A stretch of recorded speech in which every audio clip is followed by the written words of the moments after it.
Welcome to the another episode of brand stories with Homby solution. ഇന്ന് നമ്മളുള്ളത് mister Lallu സാറിൻ്റെ റെസിഡൻസിലാണുള്ളത്.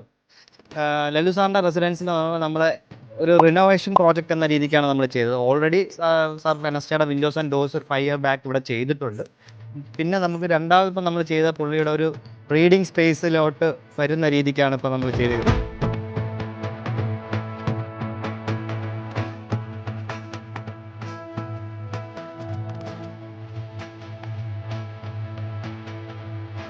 പുള്ളി പറഞ്ഞ ഏറ്റവും വലിയ ചലഞ്ച് വീടിൻ്റെ സൈഡിൽ തന്നെയാണ് അമ്പലം ഉള്ളത്. അപ്പം പരിപാടി കാര്യങ്ങളൊക്കെ നടക്കുമ്പോഴത്തേക്ക് സൗണ്ട് നോയ്സസ് ഒരുപാട് വരുന്നതുകൊണ്ട് പുള്ളി ഇപ്പോൾ റിട്ടയർമെൻറ്റ് ലൈഫിലും കൂടെ അപ്പം പുള്ളി കൂടുതലും റീഡിംഗ് ആണ് ഓപ്റ്റ് ചെയ്യുന്നത്.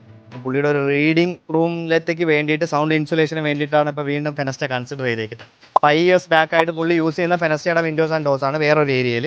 ബട്ട് ഇപ്പോൾ നമ്മുടെ പുള്ളിയുടെ റീഡിംഗ് സ്പേസിൽ വന്നപ്പോഴും പുള്ളി റിനോവേഷൻ വന്ന് ഇപ്പം പുള്ളി യൂസ് ചെയ്തത് ഫെനസ്റ്റയുടെ വിൻഡോസ് ആൻഡ് ഡോർസ് തന്നെയാണ് യൂസ് ചെയ്തേക്കുന്നത്. പുള്ളി ഓവറോൾ ഹാപ്പിയാണെന്നാണ് ഇപ്പോൾ നമ്മുടെ അടുത്ത് പറഞ്ഞേക്കുന്നത്.